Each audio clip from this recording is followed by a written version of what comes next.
Bonjour, je suis Jean-Cyr Mekamedeb, auteur du programme Entreprendre et réussir en Afrique, un programme qui vous accompagne dans la réalisation de vos projets entrepreneuriaux ici en Afrique. J'ai souvent l'habitude de recevoir une question liée au financement. La question du genre, Jean-Cyr, j'ai un projet, je suis à la recherche de financement, est-ce que vous pouvez me mettre en contact avec des investisseurs?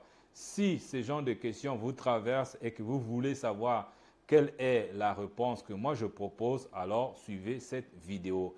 Et pour y arriver, nous allons commencer par parcourir déjà un entretien que j'ai eu avec quelqu'un les jours passés sur WhatsApp. Et la personne m'écrit en disant « Bonjour, monsieur Jean-Cyr.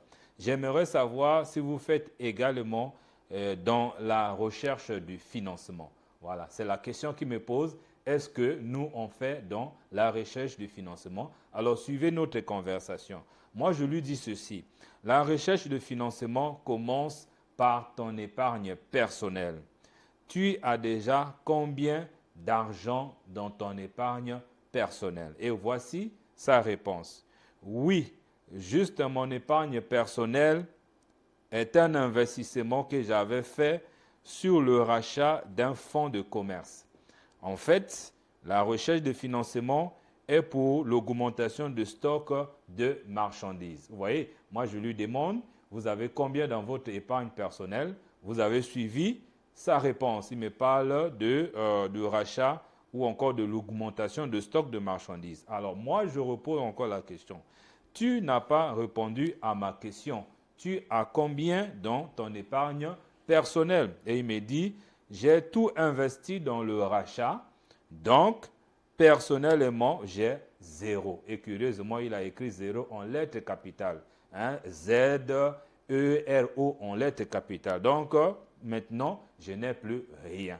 Alors, quelle est ma réponse selon vous devant quelqu'un qui me dit qu'il n'a rien dans son épargne personnelle? Ma réponse est la suivante.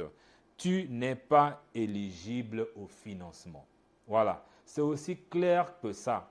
Et j'ai voulu partager cette expérience avec vous pour que vous compreniez une chose. C'est qu'aucune banque, aucun investisseur au monde ne peut vous accompagner dans votre projet si vous-même, vous n'avez encore rien.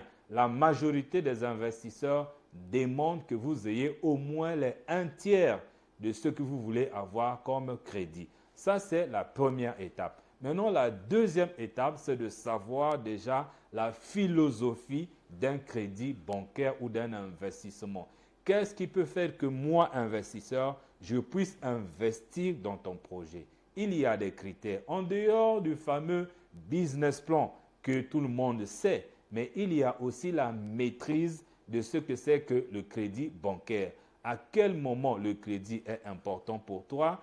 Et quelles sont les obligations que tu vas faire face et en combien de temps? Lorsque tu connais, tu réponds, tu as des réponses à ces questions, à ce moment-là, tu peux t'engager. De toutes les façons, si tu veux en savoir plus sur les crédits bancaires et sur la gestion financière d'une manière générale, je t'invite simplement à aller dans la description de cette vidéo, là où tu vas trouver déjà une formation prête à l'emploi. Ça va énormément t'aider. Et en dehors de ça, je t'invite aussi à cliquer sur le bouton s'abonner en bas de cette vidéo pour être en contact ou encore au parfum de toutes les vidéos qui vont sortir sur sa chaîne. Moi, ça m'a fait plaisir en croyant que vous avez compris la leçon et que vous allez la respecter. Merci.